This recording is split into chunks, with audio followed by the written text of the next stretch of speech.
Hi, I'm Nathan. Welcome to SOS, where my dad and mom share parenting tips hidden in the Bible. Are you ready? Let's go.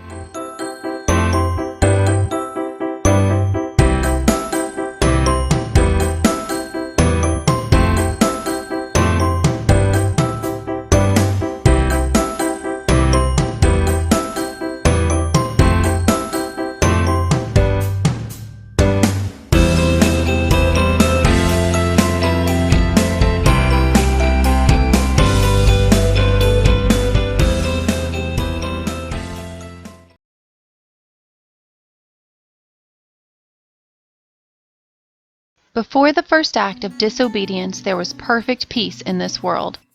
In other words, there was shalom. A perfect parent had established a perfect home for his children, and he gave them one simple rule. This instruction was disobeyed, however, and the result was death and disaster. Our homes today can be like that original Garden of Eden. Things might be great one minute, and the next thing we know, chaos. Adam and Eve didn't get a second chance to obey God, and the same can sometimes be true for children today. Please do not take this for granted. You may not get a second chance to tell your child to not play near a street where there are deadly moving vehicles, or to stay away from a swimming pool where he or she can fall and drown. And so, we can learn from the beginning of the very first book of the Bible that first word obedience can be extremely important and might actually save your child from death. In turn, your family will be saved from chaos, heartache, and despair. In a moment, we'll discuss more practical examples of life's challenges when it comes to raising children, and go over how we as parents can set ourselves up for success or failure right from the start. And all of this revolves around your child learning to obey the first time. Stay tuned. Shalom everyone, this is DL Dunaville, and today, right now, I want to take the time just to share with all of you some parenting tips. Parenting 101, Child Training 101. We can call this the School of Shalom, and by Shalom I mean peace. Peace regardless of your circumstance. So if you're divorced, separated, if you're a single parent, or really just struggling in your marriage, whatever it is, whatever's going on, an ability to focus on things above and have peace.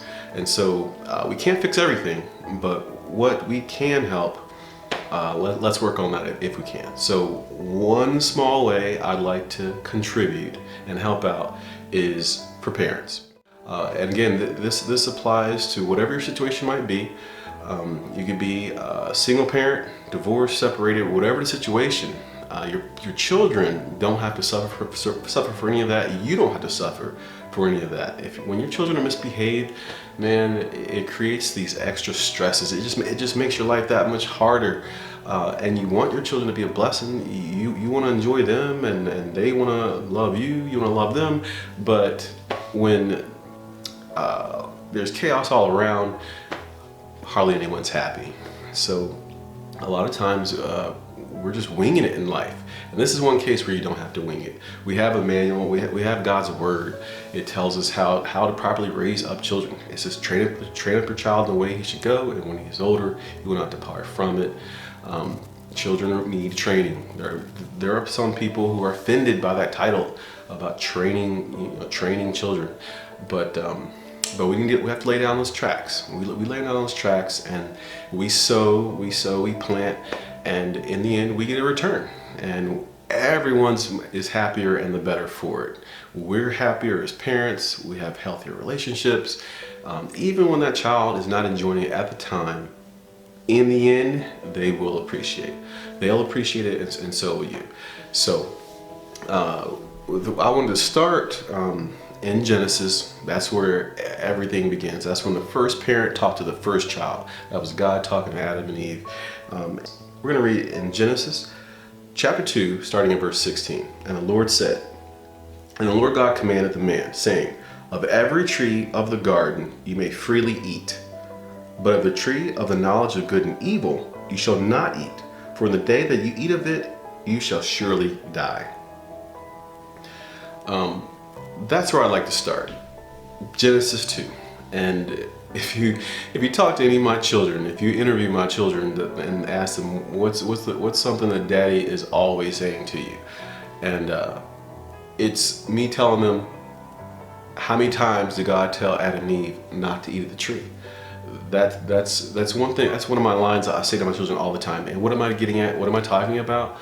First word, one word obedience. So for today's lesson, I wanted to go over the topic of first word or one word obedience. You should not have to tell your child the same thing more than once. If you do have to tell your child something more than once, then there is always a consequence.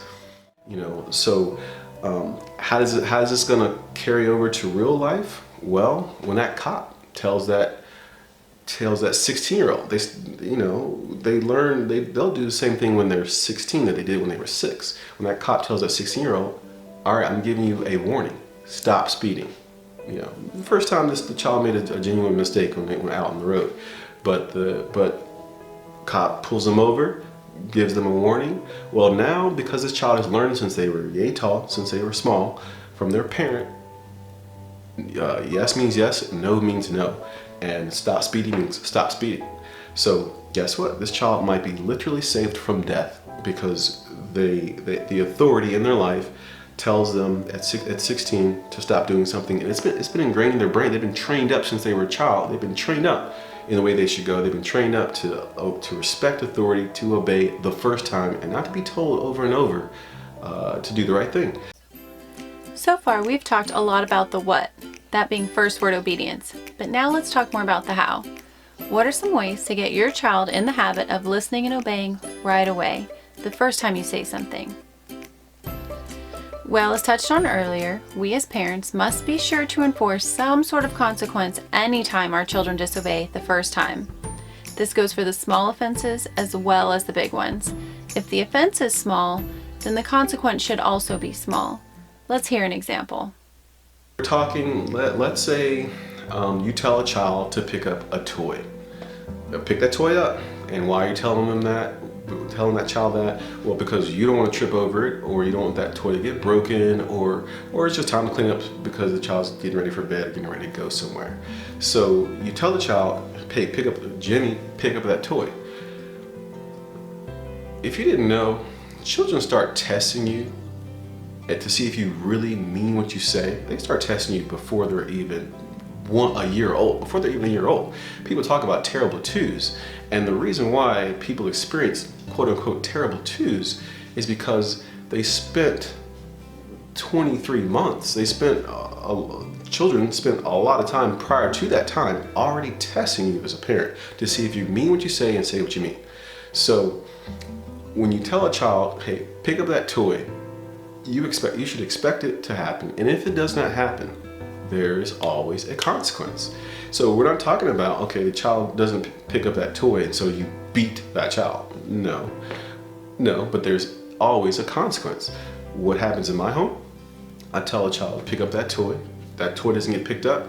Either I will say something again to that child and say, so-and-so, pick up that toy and give it to daddy now.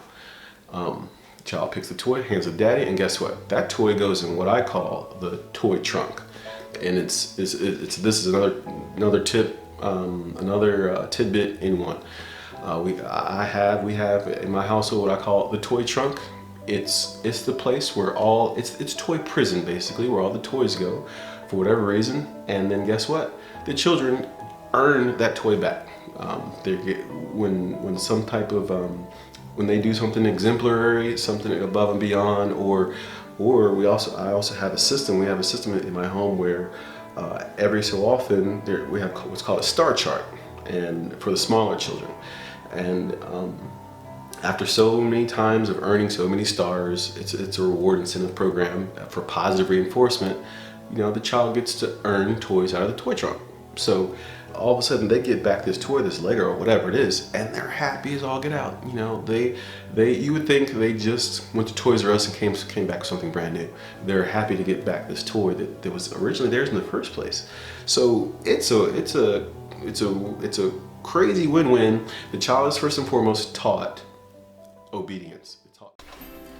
So we can see here that in one form or another, you should hold your child accountable for disobedience the first time and right away. Don't teach them bad lessons indirectly. Accordingly, you should always say what you mean and mean what you say as a parent. In other words, stick to your guns. This is so important. If your child asks for something and you say no, only for them to come back and ask again, and then you give in, you have just taught your child this is negotiable. Ask me how I know.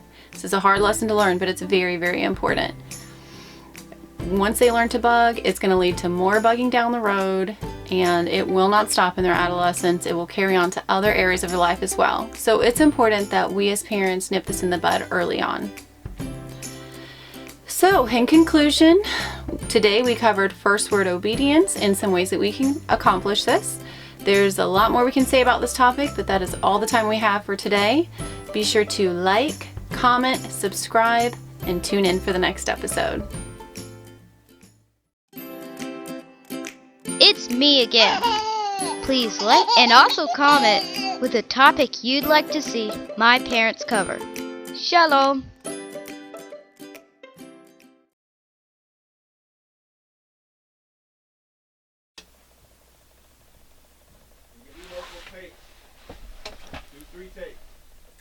Okay. 3 takes.